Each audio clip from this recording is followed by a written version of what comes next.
ሰላም ክቡራትና ክቡራን የሰላም ፕረስ ተከታታዮች ለዛሬም አዳዲስ መረጃዎች ይዘን መጥተናል። በዛሬ ቆይታችን ስለ መቀለ ዛሬ ወይም ደግሞ በዛሬው ዕለት ያጋጠመው አስደንጋጭ ክስተት መሃል አድርገን የምናካፍላችሁ ይሆናል። ምንድነው የገጠመው? በመላ የትግራይ ወረዳዎች፣ ከተማዎች ያጋጠመ ያለ በቀበሌዎችም ጨምሮ ያጋጠመ ያለው የወጣቶች አፈሳ አለ። በጣም አስከፊ የሆነ ሁኔታ የትግራይ ወጣቶችም በገፍ ወደ የተለያዩ ክልሎች ወይም ደግሞ ወደ አዲስ አበባ ለስደት እንዲዳረጉ እያደረገ ያለው ሁኔታ አለ። ስለዚህ ማል አድርገን በተለይ ደግሞ በዛሬው ዕለት በመቀሌ ያጋጠመው አስደንጋጭ ክስተት ምንድነው፣ ምን ተከናወነ የሚለውን እናካፍላችሁ ይሆናል። ከዛ አልፈን ደግሞ አሁን የህወሓት አፈቀላጤዎች እንደነ ስታሊን ያሉ የሚተላለፍ አንድ ሰበር ዜና አለ። በትግራይ ውስጥ ሰላዮች ያዝን፣ የህወሓት መሪዎች ታርጋቸው፣ እንቅስቃሴያቸው የወታደራዊ እንቅስቃሴ ሲሰልሉ የነበሩ ሰዎች አሰርን፣ በቁጥጥር ላይ አዋልን ምናምን ብሎ ዜና እየሰሩ ነው፣ ወይም ደግሞ ሰበር ዜና እየሰሩ ነው። ነገር ግን እነኚህ ሰዎች የእውነት ሰላይ ናቸው ወይ? እነሱ ሰላይ የጠላት አገልጋይ ነው የሚሏቸው፣ እኛ ደግሞ ምንላቸዋለን? ስለ እውነታው እናካፍላቸዋለን። በዚህ በሐሰት ተመርኩሰው ህዝቡን እያደናገሩ ሰበር ዜና እያሉ ንጹሃን ስለተቃወሙ ወይም ደግሞ ከህወሓት የሐሳብ ሀዲድ ስለወጡ ብቻ ጠላት እየተባሉ ታርጋ እየተለጠፈባቸው ለብዙ ስቃይ እየተዳረጉ ነውና አሁን እነ ስታሊን ሰበር ዜና ብለው የሚያስተላልፏቸው ሰዎች እነማን ናቸው የሚለው እናካፍላችኋል። ከዛ አልፈን ደግሞ አሁን በትግራይ ውስጥ የህወሓት ፖለቲካዊ ወታደራዊ መሪዎች ከዛ አልፎም የህወሓት ሃይማኖታዊ መሪ ምንላቸው ማለት የህወሓት ፖለቲካ የሚያቀነቅኑ በቤተክርስቲያን ገብተው ወይም ደግሞ በሃይማኖት አድርገው የህወሓት ፖለቲካ የሚያቀነቅኑ ወይም ደግሞ የህወሓት ስርዓትን እንዲቆይ ወይም ደግሞ እድሜው እንዲራዘም የሚያደርጉ አብረው የሚሰሩ ሰዎችም አሉ። ስለነዚህ እያደረጉት ያሉት የትግራይ ህዝብ እያሰቃዩ ወይም ደግሞ ወደ ሰላም ጎዳና፣ ወደ ልማት ጎዳና፣ ወደ ተስፋ ጎዳና እንዳይወጣ እያደረጉት ያሉት ተባብረው እየሰሩት ወይም ደግሞ በቅንጅት እየሰሩት ያሉት ስራ መሀል አድርገን የምናካፍላችሁ ይሆናል። እስከ መጨረሻ ቆይታችን አብራችሁ እንድትዘልቁ በዚህ አጋጣሚ እንጋብዛለን። ምናልባት ለሚዲያችን አዲስ የሆናችሁ ሰብስክራይብ አድርጉ። ሰብስክራይብ ያደረጋችሁ ደግሞ ሚዲያችን ተደራሽነት እንዲኖረው ለምንሰራቸው ፕሮግራሞች ላይክ፣ ሼር እያደረጋችሁ ከኛ ጋር ዘለቁ። እንግዲያውስ የመጀመሪያ መረጃችን የምናደርገው አሁን እንደነ ስታሊን ያሉ የህወሓት አፈቀላጤዎች እያስተላልፉት ያሉት የሐሰት መረጃ ሰበር ዜና ብለው እያሳለፉት ያሉት ወይም ደግሞ ሲሰራጭ የዋለው ትናንትም የነበረው ዜና ወይም ደግሞ መረጃ እንንገራችሁ። አሁን እንደነ ስታሊን እንደነ ደደቢት ሚዲያ የሚባል ሌሎችም የህወሓት ብዙ አፈቀላጤዎች አሉ። አሁን የትግራይ ህዝብ ካለው ስቃይ ካለው መንከራ እንዳይወጣ ባለበት የመንከራ መንገድ እንዲሄድ በዛ ልክ ደግሞ የህወሓት መሪዎች ወይም ደግሞ የህወሓት ዳይናስቲ እንዲቀጥል ለማድረግ ብዙ ስራ እየሰሩ ነው።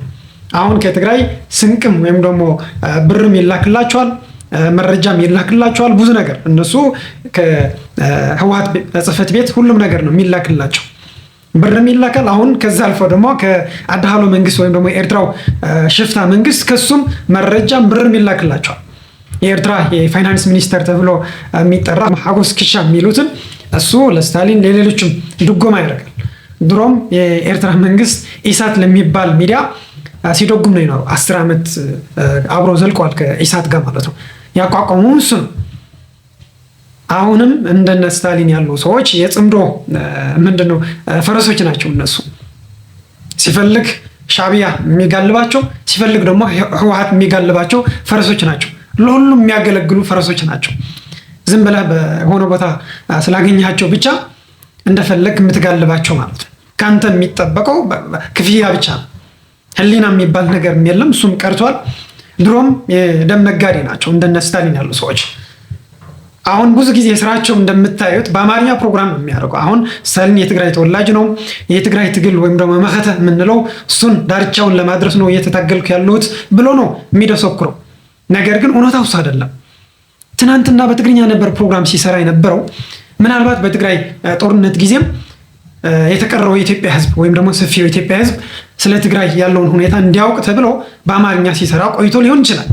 ከዛ በኋላ ነው ምናልባት ደግሞ አሁን በቃ ሀገረ ትግራይ እያሉ እየዘመሩ ነው እነ ስታሊንና ዋናዎቹ ወይም ደግሞ ላኪዎቹ ማለት ነው። ሀገረ ትግራይ እያሉ ሀገረ ትግራይ ካልክ በትግርኛ ነው ፕሮግራም የምትሰራው። ሁሉም ነገር መረጃ የምታቀብለውም ለትግራይ ህዝብ። በአማርኛ ስትሰራ ግን ምን እያልክ ነው? ነገር ግን ስታሊን ከትግርኛ ፕሮግራም ወደ አማርኛ ፕሮግራም አሁን በዛራ ሚዲያም በአማርኛ ፕሮግራም የሚሰራለት ወይም ደግሞ የሚሰራበት ዋና ሚስጥር የደም ነጋዴ ስለሆነ ነው። ትናንት በትግራይ ጦርነት ጊዜ የሰበር ዜና ሻጭ ወይም ደግሞ ነጋዴ ነበር። የለም ነጋዴ ነበር። ከሰበር ዜና ውጭ መኖር አይችልም። ስራ መስራት አይችልም። ሀሳብም የለው። ኦልሬዲ ሳቹሬት አድርጓል ጭንቅላቱ። ማሰብ አይችልም። አሁን ላኪዎቹ የሰጡት መረጃ ከመስጠት ወይም ደግሞ እንዳለው ከመጥፋት ውጭ ሊያስተነትን እንዲህ ነው የሚተረጎም ብሎ ሌላ ጀስቲፋይ ለማድረግም አቅም ያለው ሰው አይደለም። ድሮ ከኢትዮጵያ የመጣበት አመጣጥ ራሱ አንዴ የፓትርያርክ የፕሮቶኮል ሰው ነበር። ከዛ አልፎ ደግሞ ፊልድ ማርሻል ብርሃኑ ጁላ ደግሞ ከነሱም ሲሰራ ነበር ማለት ነው። አሁን ለስርዓቱ በነበረው ቀረቤታ ብዙ ቦታዎች ላይ እንዲቀርብ ወይም ደግሞ የኃላፊዎች አማካሪ እንዲሆን ፕሮቶኮል እንዲሆን ይሄ ሁሉ ሲያገኝ የቆየ ነው። ፕሪቪሌጅድ ነበር ኢትዮጵያ ሳለም። ነገር ግን ትምህርት አሁን የትምህርት ሰርቲፊኬት ምንድን ነው ኳሊፊኬሽን የስታሊን ኳሊፊኬሽን ምንድነው ብለን በምንፈትሽበት ጊዜ ምንም የለም። ጋዜጠኛም አይደለም ሌላም አይደለም። የሃይማኖት ወይ ቴዎሎጂ ምናምን ያጠናም አይደለም። ምንም ትምህርት የለው። አሁን በ27 ዓመት የህወሓት መራሹ ኢህአዴግ በነበረበት ጊዜ ወይም በስልጣን በነበረበት ጊዜ በዛን ጊዜ የነበሩት መሪዎች ለስታሊን ቅርበት ስለነበራቸው ወይም ደግሞ ቤተሰብ ስለሆነ ብቻ ያ ሁሉ ፕሪቪሌጅ አግኝቶ ሲኖር የነበረ ነው። ከዛ በኋላ ደግሞ ወደ አሜሪካ የሄደበት አጋጣሚ በዛ። አሁን ያ ሁሉ ውለታ ስለተዋለለት ህዝብ እየጨፈጨፈም ይሄ ስርዓት ወይም ደግሞ ዋናዎቹ ወይም ደግሞ ላኪዎቹ ህዝብ እየጨፈጨፉ ህዝብ አይደል ህዝቡ ጥሩ ነው ያለው ወደ ልማት እየገሰገሰ ነው ወደ ድል ተቃርበዋል ምናምን እያለ የውሸት ዲስኩር ነው እየደሰኮረ እየኖረ ያለው። አሁን በትግራይ ውስጥ የተፈጠረው ነገር ምንድነው? ሁሉም ኢትዮጵያውም እንዲረዳው የምንፈልገው በተለይ ደግሞ ሰላም ፈላጊዎች የትግራይ ሰላም ፈላጊዎች ሁሉ እንድትረዱት የምንፈልገው አሁን በትግራይ ውስጥ ሁለት ጎራ ወይም ደግሞ ሁለት ካታጎሪ ነው ያለው። አሁን ትዴፍ የሚለውን የኮርና ኮኮር በላይ የሚል አንድ አደረጃጀት ፈጥረው በሚሊተሪ ማለት ነው። አሁን የመንጀርና አገልጋይ ሆነዋል ሰራዊቱ። ሲፈልጉት መርሲነሪ አድርገው ወደ ሱዳን ይሸጡታል በ$50 ሲፈልጉ ይረሹነታል። ሲፈልጉ ደግሞ ህዝብ ጨፍጭፍ እያሉ ህዝብ እንዲጨፈጭፍ ወጣቶችን እንዲያፍስ ወይም ደግሞ ላፈሳ ስራ ነው የሚያሰማሩት። እንዲህ አይነት ስራ እየሰሩ በሌላው ወገን ደግሞ ለውጥ የሚፈልግ አሁን ትግራይ ውስጥ ያለው ስርዓት እንዲገረሰስ የሚፈልግ ሌላ የተሻለ ለህዝቡ የሚያገለግል የህዝቡ ህልም የሚሸከም አመራር ወይም ደግሞ መንግስት እንዲተከል የሚጦሩ ደግሞ አሉ። ምናልባት በውስጥ ትግራይ ውስጥ ሆነው የሚታገላሉ። አብዛኛው ደግሞ ከትግራይ ወጥቷል፣ አዲስ አበባ ነው ያለው። ወይም ደግሞ ሐራ መሬት የሚባለው የትጥቅ ትግል የሚመሩት ወይም ደግሞ እዛ ውስጥ የገቡት የትግራይ ወጣቶች ብዙ ጀነራሎች፣ ኮሎኔሎች በትግራይ ውስጥም አርሚዎች ሲመሩ የነበሩ ሰዎች ማለት ነው። እነኚህ ያሉበት የለውጥ ጎራ ደግሞ አለ። አሁን ምንድነው የሚከሱት ክስ? በትግራይ ውስጥ ያሉ የህወሓት ዋናዎችና አፈቀላጤዎች ወደ አዲስ አበባ ይሄዱ ወይም ደግሞ ወደ የትጥቅ ትግል የገቡ ሰዎች የብልጽግና አገልጋይ ናቸው፣ የብልጽግና ፈረስ ናቸው፣ ትግራይ ሊወጉ ነው የወጡት፣ የጠላት አገልጋይ ሆነው እየመጡ ነው የሚሏቸው። አሁን የህወሓት ጠላት ብሎ በተርም ደረጃ የሚገልጸው የኦሮሞ ብልጽግና ነው የሚባል ብልጽግና ብቻም አይደለም፣ የብልጽግና መንግስትም አይደለም። የኦሮሞ ብልጽግና የሚባል ጠላት አድርጎ ለትግራይ ህዝብ ሊያሳምኑ ብዙ ስራ እየሰሩ ነው። አሁን ከህዝብ የብልጽግና ፓርቲ ወይም ደግሞ የብልጽግና መንግስት ብለው በፊት ሲናገሩት የነበሩ አሁን ደግሞ ወደ አንድ ብሔር አጠጉት ማለት ነው። የኦሮሞ ብልጽግና ነው ዋና ጠላታችን ነው የሚሉት። አሁን በህወሓት ጽሕፈት ቤት በአፈቀላጤዎቹ የሚነገር ይሄ ነው። የህወሓት የሚሊተሪ መሪዎች መሪዎችም የሚናገሩት የግንባር መሪዎችም የሚናገሩት ይሄ ነው። ብልጽግና ኦሮሞ ዋና ጠላታችን ነው፣ መገርሰስ አለበት፣ እሱ ሳይጠፋ እኛ እንቅልፍ መንቀላፋት አንችልም እያሉ ነው የሚያወሩት። ለህዝቡም ለማሳመን የሚሞክሩት በዚህ ፕሮፓጋንዳ ነው። አሁን ስታሊን በትግራይ ውስጥ ሆነው እየተታገሉ የነበሩ የትግራይ ወጣቶች ሁሉ እንዲታሰሩ፣ እንዲረሸኑ፣ ወደ ኤርትራ ታፍነው እንዲወሰዱ ሁሉም ስራ ሰርተዋል። ከሌሎች የሚዲያ ሰዎችም ሆነው እንደነ ኃይለ ደደቢት ምናምን የሚባሉ ማለት ነው። እሱ አልፎ አልፎ በአማርኛ ይመጣል እንጂ ብዙ ፕሮግራም በትግርኛ። እነኚህ ሰዎች እየጠቆሙ በመቀሌ ውስጥም ፖሊሶች አሏቸው የሚከፍሏቸው ከፍለው ለሚፈልጉት ሰው እንዲታሰር ወይም ደግሞ እንዲታፈን የሚያደርጉት ማለት ነው። አሁን በትግራይ ውስጥ ብዙ ወጣቶች ታፍነው ወደ ኤርትራ ተወስደዋል። የሉም፣ ተገድለዋል፣ ተረሽነዋል። የት እንዳሉ የማይታወቁ ሰዎችም አሉ። አሁን የሚሰሩት እንደነ ስታሊን ያሉ አፈቀላጤዎች ናቸው። ዶላር ስላገኙ በደም ንግድ ያመጡት ዶላር ተጠቅመው አሁን ደግሞ በትግራይ ውስጥ እንዲህ አይነት ትርምስ ወጣቶችም እንዳይታገሉ በሀገራቸው እንዳይኖሩ እንዳይሰሩ እያደረጉ አሁን የለውጥ ፈላጊዎች የሚባሉ እነሱ የኦሮሞ ብልጽግና አገልጋይ ናቸው የሚሏቸው እኛንም ጨምሮ ማለት ነው በሚዲያ እየተታገልን ያለው በትግራይ ውስጥ ሆነው የሚሰሩ ወይም ደግሞ ከኛ ጋር ከለውጥ ፈላጊዎች ወይም ደግሞ ለውጥ እየመሩ ካሉ የትግራይ ሰዎች የሚገናኙ በፌስቡክም ላይክ ሼር ያደርጉ ወይም ደግሞ የሆነ ነገር የተጻጻፉ ሰዎች ሁሉ ጠላት ናቸው፣ ተባባሪ ናቸው፣ ሰላይ ናቸው በትግራይ ውስጥ ሆነው እየተባሉ አሁን ትግራይ እናጽዳት የሚል ፕሮግራም ይዟል ወይም ደግሞ ዘመቻ ይዟል። ትግራይ ማጽዳት ማለት ከኛ ሐሳብ ውጭ ያለው ሁሉ ትግራዋይ ወጣቱም ይሁን እናቱም ይሁን አባቱም ይሁን አሁን ባለፈው የ76 ዓመት አዛውንት አስሮ በዚህ ሚዲያም ገልጸ ነው ነበር። ከዛ ቀጥሎም ደግሞ የ70 ዓመት አዛውንት ታጋይ የድሮ ታጋይ አስሯል። በየቦታው እንዲህ አድርገው እያንገላቱ እያሰሩ እያፈኑ ትላልቅ ሰዎችም አዛውንትም ሳይቀር ማለት ነው። አሁን ትግራይ ማጽዳት ማለት ይሄ በእነሱ የፖለቲካ ፓርቲ የእነሱ ሀሳብ የማይቀበል ትንሽ ልዩነት ያለው ሰው ራሱ በቃ ይጽዳ እየተባለ ነው። በቃ ከትግራይ ውስጥ ይውጣ ከመሪነት የሚውጣ እየተባለ ነው።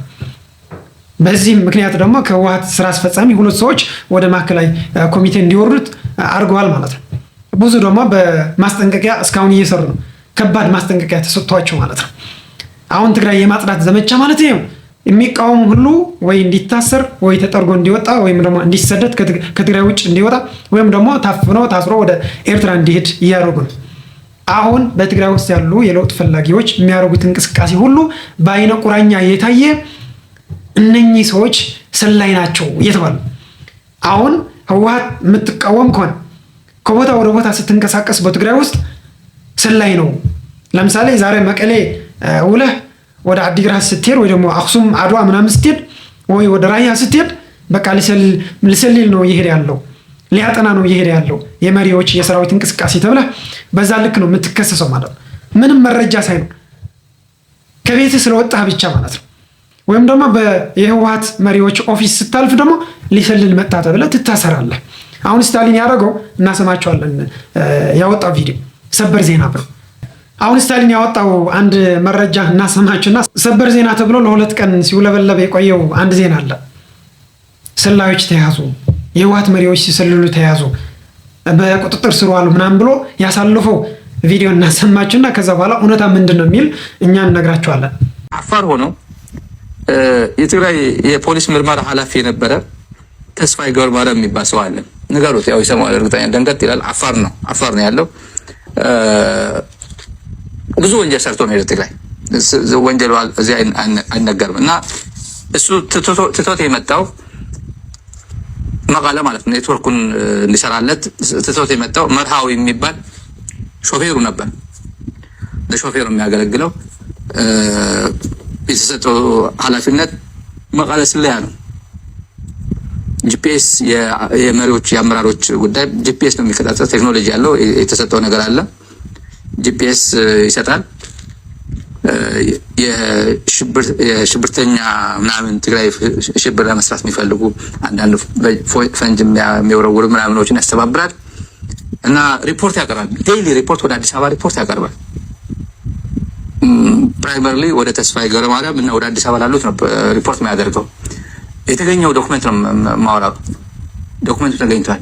ለማን ሪፖርት ያደርግ እንደነበረ እና አጋጣሚ ብዙ ክትትል ሲከታተሉት ቆይተው በጣም ብዙ ክትትል ካደረጉ በኋላ ወደ ተንቤን ሄደ። ተንቤን አብይ አዲ ሄደና ጂፒኤስ ሲሰጥ እጅ ከፍንጅ አገኙት እና አሁን በቁጥጥር ስር ነው ያለው። በጣም ብዙ ኔትወርኩን ተገኘ። የሚከታተሏቸው ሲሆን የነበሩ ማምጣ ማስረጃ ተብሎ የኢንፎርሜሽን ሼሪንጉ ምን እንደሚመስል ምን መረጃ አሳልፎ እንደሰጠ ምናምን ተከታተሉት። ተንቤን ሄዶ ደግሞ ምን ታርጌት እንደተሰጠው የምን አካባቢ የወታደራዊ ነገሮችን ምን ሪፖርት እንዲያደርግና የትኞቹ ጂፒኤስ ሲያዘጋጅ እንደነበረም ተናግሯል። የአመራሮች መኪና ታርጋ ፎቶ ያነሳል። የተገኘው ነው ሞባይሉ ላይ የተገኘው የአመራሮች መኪና የዓለም ገብረዋህድ፣ የሞንጆሪኖ፣ የደብረጽዮን፣ የአማኑኤል የጀራሎች አሉ ምናምን መኪና ታርጋ አንስቶ ልኳል። የአመራሮች መኖሪያ ሎኬሽኑን ሙሉ መረጃ አሳልፎ ሰጥቷል። ወታደራዊ መረጃ ወታደራዊ የሚመስሉ በጣም ብዙ ወታደራዊ ሚዲያ ላይ የማይጠቀሱ ወታደራዊ እንትኖችን መረጃ በዝርዝር አግኝቼዋለሁ ያለው ነገር ሰጥቷል። ሁሉም ጥናት ተጠናቅቆ አሁን ትግራይ በትዲኤፍ አካባቢ አንዳንዱ ይሄ አሁን አጋጣሚ 10 ቀን አካባቢ ነው ሰው ይሄ መርሃዊ የተያዘ ጸጥ ብሏል። ይዘናል አላሉም እነሱ እጅ ከፍኝ ላይ ተገና እና ብዙ ኔትወርክ እየተጠና ነው። በጣም ብዙዎች በዚህ ሳምንት እንግዲህ ይያዛሉ። አመልጡ ደግሞ ወረዲ በቁጥጥር ስር ናቸው ያሉት። አመልጡ። የሚገርመው ነገር ስታሊን አሁን የሚያወራው እውነትም አይደለም። በዚህ መንገድም ብዙ ሰዎች አሳስረዋል። አሁን የሰው መርሃዊ ብሎ የሚጠራው ሰው እያሰረው ያለው ወይም ደግሞ የታሰረው በእነ ስታሊን ጠቋሚነት ሆኖ ያሳሰረው ምክንያት ደግሞ አንድ ወደ ሐራ መሬት ወይም ደግሞ ወደ ትጥቅ ትግል የለውጥ ትጥቅ ትግል ያነገቡ የትግራይ ወጣቶች ወደዛ ሄደ። መሪው ወደዛ ሄደ። የእሱ መሪ የነበረው ወደዛ ሄደ። አሁን ሽፈሩ ነው መርሃዊ ግን ትግራይ ውስጥ ቀርተዋል። ሊሰልል ነው የቀረው ወይም ደግሞ ለሱ መረጃ እንዲሰጠው ነው በትግራይ ውስጥ የተወው ነው። አሁን ወደ ሐራ መሬት ወይም ደግሞ ወደ የትጥቅ ትግል ኃላፊው ስለሄደ የእሱ ሽፈር በዛ ምክንያት ይታሰራል ማለት ነው። አሁን ሁሉ እንቅስቃሴው ራሱ በአይነ ቁራኛ ነው የሚታይ። የእገሌ ሽፈር ስለነበረ ከእገሌ ጋር ስለነበረ የእገሌ ጸሐፊ ስለነበረች ተብሎ ስንት ነገር እየወረደ ነው ያለው። ስንት ማዕት እያወረድ ነው ያሉት እነኚህ የደም ነጋዴዎች ማለት ነው። አሁን ሌሎችም ከመርሃዊ ጋር ስልክ የተደዋወሉ ወይም ደግሞ ከሱ ጋር አብረው ሻይ ቡና የሚጠጡ ሰዎችም ገና ነገ ሊታሰሩ ነው ማለት ነው። በዚህ ሳምንት ብዙ ሰዎች ይታሰራሉ ታያላችሁ ነው። አሁን የሚያወራው ነገር የእከሌ ታርጋ ተገኘበት የእከሌ ምናምን ተገኘበት እያለ ምክንያት የሚያቀርብ እሱ ግን አይደለም ምክንያቱ። አሁን ይሄ ስታሊን በትግራይ ውስጥ አይደለም። አሁን 2013 በትግራይ ውስጥ እንዲህ በሚዲያ እየወጣ እከሌ የሚባል ከመከላከያ ሰራዊት ተገናኝቷል ከምናምን ተገናኝቷል እያለ ብዙ ሰው አስገድለዋል ስታሊን። ብዙ ሰው አሁን በትግራይ ውስጥ ስታሊን በደም ነው የሚፈለገው። ህግ ሌላ ነገር በደም ነው የሚፈለገው። የብዙ ሰዎች ምናልባት 20-30 የሚሆኑ የትግራይ ወጣቶች ምንም መረጃ ሳይኖሩ እከሌ ጋር እየተገናኘ ነው የጠላት ተባባሪ ነው እያለ ብዙ ሰው ነው ያስገድለው። 2013 በህግም ተይዟል እናውቃለን። በህግ ይዘውታል ሰዎች፣ የህግ ሰዎች ብዙ ሰው ማለት ነው። አሁን ያ ካለቀ በኋላ ደግሞ የፕሪቶሪያ ስምምነት ተፈርሞ ትንሽ በትግራይ የሰላም ጭላንጭል ከመጣ በኋላ ዳይሬክትሊ ወደ ፋኖ ነው የተገለበጠ። የፋኖ ዜና አንባቢ ነው ወይም ደግሞ የድል ዜና አንባቢ ነው ስታሊን። ደም ነው የሚነግደው። በሰላም ላይ ምንም አይሰራም ስታሊን። በአማራ ክልልም ስንት ሰዎች እንዳስገደለ ብዙ መረጃ አለ። ብዙ ሚዲያዎችም ይህ መረጃ ያወጡታል። ይህ ብቻ አይደለም። በፋኖ የትጥቅ ትግል የነበሩ ወደ መንግስት እጃቸው የሰጡ ወይም ደግሞ የሰላም ጥሪ የተቀበሉ ሰዎች ደግሞ ይህን ሀቅ አውጥተውታል። በአማራ ክልል ከነ ጀነራል ተፈራ ማሞ ከነ ዘመነ ካሴ ከሌሎችም እየተገናኘ ሰዎች ያስገድላል። እነ እከሌ ከነ እከሌ ነው የሚሰሩት፣ እነ እከሌ ግደሏቸው፣ የእከሌ ቤተሰብ ግደሉ እያለ ስታሊን ትዕዛዝ እንደሚሰጥ ሁሉ ከየፋኖ ትጥቅ ትግል ወጥተው ለመንግስት እጃቸው የሰጡት ወይም ደግሞ የሰላም ጥሪ የተቀበሉ የፋኖ አመራሮች ራሱ በሚዲያ ወጥተው ተናግረውታል። ይሄን ታሪክ ማለት ነው፣ ይሄን ሀቅ ማለት ነው። ደም ነው የሚነግረው፣ ሰዎች ነው የሚያስገድለው። አሁን ደግሞ በትግራይ ውስጥ እያስገደለው። አሁን ብዙ ጊዜ የሚገርምን እኛ የትግራይ ተወካይ ተደርጎ ሰዎች ሲሰሙት የእሱ ሚዲያ ሲከታተሉ ድጋፍ ሲያደርጉ ምናምን የምናየው ነገር እሱ ነው የሚገርመው ነገር። ንጹህ ሰዎች እየገደለ እያስገደለ ጦርነት እንዲነሳ እየቀሰቀሰ እንዴት አድርገህ ነው የምትከተል? ያ ሁሉ ሰው አሁን ያበደ ሰው ነው ዛራ ሚዲያ ሄዶ የሚከታተል የሚደግፍ ወይም ደግሞ የሱ መረጃ እንደ መረጃ አድርጎ አሁን ይሄ መረጃ እኮ ቆራርጠው አሁን በሚዲያ የተቆረጠ ነው አሁን ያቀረብ ነው በፌስቡክ ምናምን እየዞረ ያለ ነው ቆርጦ ያሳልፉታል። እከሌ የተባለ ሰው ሲሰልል ተገኝተዋል ምናምን እያሉ ማለት ንጹህ ሰው ከቦታ ወደ ቦታ ስለተንቀሳቀሰ ያንድ ወደ የለውጥ ትግል የሄደ ኃላፊ የእሱ ሽፈር ስለሆነ ብቻ በዚህ ምክንያት ብቻ ያሳስሩታል፣ ያሳፉነታል። በጣም የሚገርም ነገር ነው። ወይም ደግሞ የሚገርም ስራ ነው እየሰሩት ያሉት። ምናልባት ይሄ ነገ ዋጋ ያስከፍላቸዋል። ምናልባት አሁን አሜሪካ ለህወሓት መሪዎች የሰጠችው የቪዛ ክልከላ ወደ የሽብርተኝነት ፍረጃ ካመራ በኋላ እነ ስታሊን ዲፖርት ይደረጋል። ያኔ ወይ ቅሊንጦ ናቸው ወይም ደግሞ ሌላ ወህኒ ቤት ማለት ነው። እሱ ነው የሚጠብቃቸው። አሁን ያ እንዲሆን ነው የትግራይ ዲያስፖራ የንጹሃን ደም አጉል መፍሰሱ የሚያሳስባቸው ሰዎች፣ የሚቆጫቸው ሰዎች እንታገላለን የሚሉ የትግራይ ህዝብ ሰላም ያስፈልገዋል፣ ልማት ያስፈልገዋል። ከዚህ የአፈና ስርዓትም መላቀቅ ይገባዋል የሚሉ የትግራይ ዲያስፖራዎች እየተታገሉ ነው። ብዙ ድምጻቸውም እያሰሙ ነው። ምናልባት ይሄ ውጤት አምጥቶ ሁሉም የምንፈልገው ነገር የምናገኝበትም በቅርብ ጊዜ ይሆናል ማለት ነው። ከዛ አልፎ ግን አሁን በትግራይ ውስጥ ያለው አነጋጋሪ ጉዳይ አፈሳ፣ የወጣቶች አፈሳ በጣም የሚያስጨንቅ፣ ወጣቶቹም በረሃ እያደሩ ጫካ ለጫካ እየሮጡ ነው የሚያጥሩት። ገና ለ18 ምናምን ያልሞላቸው ትናንሽ ልጆችም ሳይቀር ማለት ነው።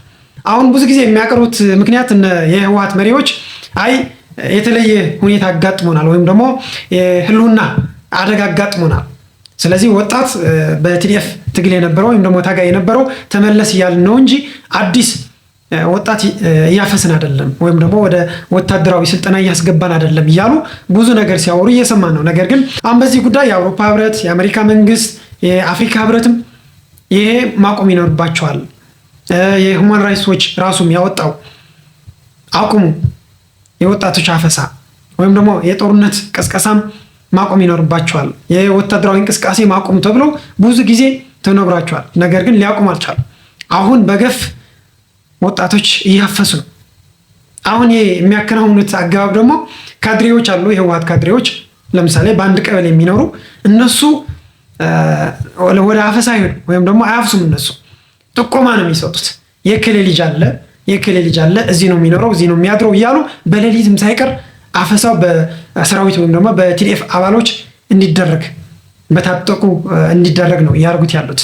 ሌሊት በአብይ ዓዲ ከተማ ትናንት ያደረጉት ነገር ሌሊት እያፈሱ አድረው የንግድ ባንክ ሰራተኞችም አፍሰው ወስደዋል። አሁን ከታፈሱት መሃል የንግድ ባንክ ሰራተኛ አንድ ሁለት የሚሆኑ ነበሩ። ስራ በዚህ ምክንያት ተስተጓጉለዋል። የአንድ ብራንች ሙሉ ስራ ማለት ነው። ምክንያቱም አፈሳው እያስቀጠሉት ነው። የታፈሱት የባንክ ሰራተኞች ደግሞ አንለቅም አሉ ማለት ነው። ማናጀሩ ቢጠይቅ ሌላም ቢጠይቅ እምቢ አሉ፣ አንለቅም። አንድ ቀን ሙሉ አንድ ብራንች የንግድ ባንክ ስራ ሳይሰራ ዋላ ማለት ነው። ወይም ደግሞ ከስራው ተስተጓጎለ። እንዲህ አይነት ስራ እየሰሩ ነው ያሉት። አሁን ደግሞ ይባስ ብሎ በመቀሌ ያጋጠመው የዛሬ በጣም በሚያሳዝን ሁኔታ ያጋጠመው ክስተት በ05 ቀበሌ የሚባል ወጣቶች በገፍ እያፈሱ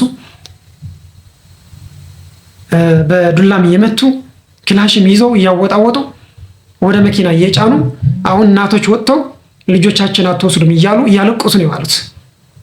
የጨነቃቸው ደግሞ ድንጋይ አስነስተው የታፈሱት ልጆች ጭኖ ሲሄድ የነበረው ባስ በድንጋይ የወረወሩ ሲሞቱ ማለት ነው። እየጮሁ እያለቀሱ እናቶች መነጋገር ሆነዋል። አሁን በሶሻል ሚዲያ አሁን ይሄ አነጋጋሪ የሆነው ክስተት ወይም ደግሞ አሳዛኝ አስደንጋጭ የሆነው ክስተት እናቶች ልጆቻቸው ታፍሰው ወደ ሚሊተሪ እየተወሰዱ የሚያልፈውን መኪና ወይም ደግሞ እነሱን ጭኖ የሚያልፈውን መኪና ወይም ደግሞ ባስ በድንጋይ የወረወሩ እያለቀሱ የሚያሳየው ምስል እስኪ እናሳያቸው።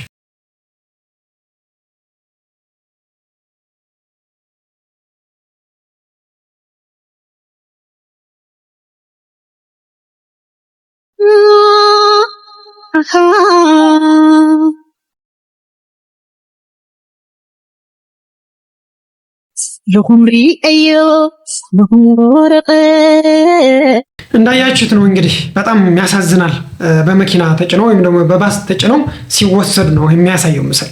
ድንጋይ የወረወሩ ማለት ነው። ይሄ ብቻም አይደለም፣ ወደ መኪና ገና ሲሰቅሏቸውም እናቶች ባሱን ከበው እያለቀሱ ተው ልጆቻችን አትውሰዱብን እያሉ የትናንቱ ይበቃናል፣ ትናንት ልጆቻችን አጥተናል፣ ገና እያለቀስን ነው፣ እንባችን አልደረቀም ብለው እየለመኑ እናቶች እያለቀሱ ሳይሰሟቸው እናቶችን በመሃል አድርገው ባሱን እያሽከረከሩ እንዴት እንደሚያልፉና የእናቶችን ለቅሶ ስሜቱን ምን እንደሚመስል የታየው የመቀሌ አሳዛኙ ክስተት ምን እንደሚመስል እስኪ እናሳያችሁ።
لا إله إلا الله.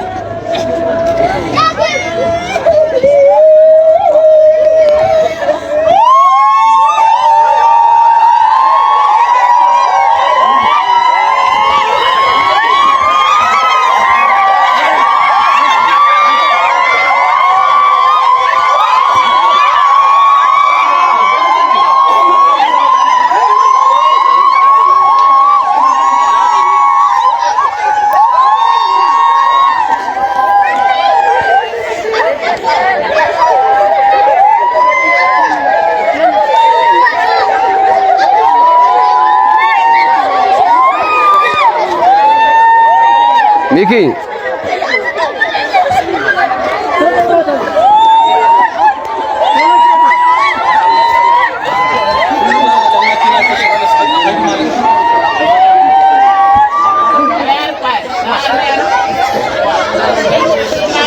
እንግዲህ እንዳያችሁት ወጣቶች አፍሰው ወደ ባስ እየሰቀሉ ነው። ትጥቅ ይዘው ወይም ደግሞ ክላሽ አንግበው ወደ ባስ እያስገባዋቸው ነው። እናቶቹ ደግሞ ባሱን ከበው ተው ልጆቻችን አትውሰዱ እያሉ እያለቀሱ፣ አንዳንዶቹ ደግሞ ተስፋ የቆረጡ መድኃኔዓለም ከእናንተ ጋር ይሁን እያሉ ጸሎት እያደረጉ ነው። በጣም ነው የሚያሳዝነው። ይሄ ክስተት ዛሬ በመቀሌ ያጋጠመው ነው። 05 ቀበሌ በሚባል ማለት ነው። እንዲህ አድርገው ነው ወጣቱን እያፈሱት ያሉት። አሁን እነ መንጀሪኖ እነ ደብረጽዮን መጥተው ደግሞ በፍላጎት ነው ወጣቱ እየከተተ ነው፣ ለድል ተቃርበናል፣ እንመክታለን እያሉ ብዙ ፉከራዎች ሲያሰሙ እያየናቸው ነው።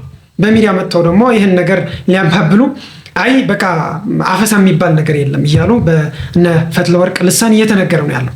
በመቀሌ ያለው በመላ ትግራይ በወረዳዎች፣ ዞኖች፣ ቀበሌዎች እያጋጠመ ያለው ወይም ደግሞ የትግራይ ሕዝብ እያስተናገረው ያለው ሁኔታ ደግሞ ይሄ ነው። ሀቁ ይሄ ነው።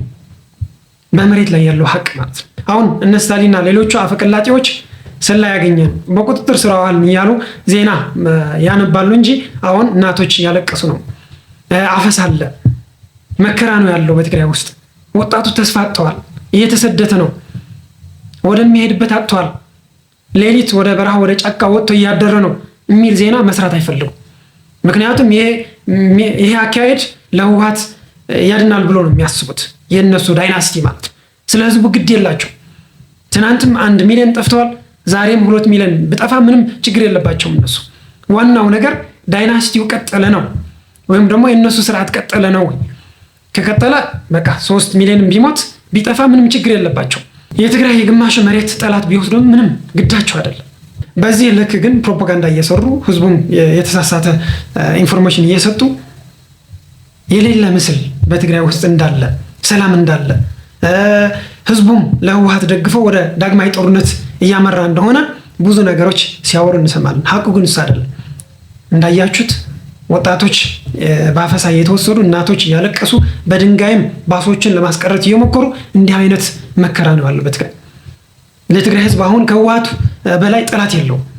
ዋና ጠላቱ እሱ በዚህ ልክ እያሰቃየው ያለው እንዳይኖር ተስፋ እንዳይኖረው እያደረጉ ያለው ትናንት ብዙ ልጆች አጥቶ እንደገና ደግሞ የቀሩትን ወይም ደግሞ አሁን ያደጉት ልጆች ደግሞ እንደገና እንዲጠፉ በጦርነት እንዲማጎዱ እያደረጉ ያለው እንደዛ አይነት ሁኔታ ነው ያለው። ለዛሬ የነበረን ቆይታም በዚህ እንቋጨዋለን። በሌላ ቀንም እንዲህ አይነት አዳዲስ መረጃዎች ይዘን የምንመጣ ይሆናል። ሰላም ለህዝባችን፣ ሰላም ለእናንተ።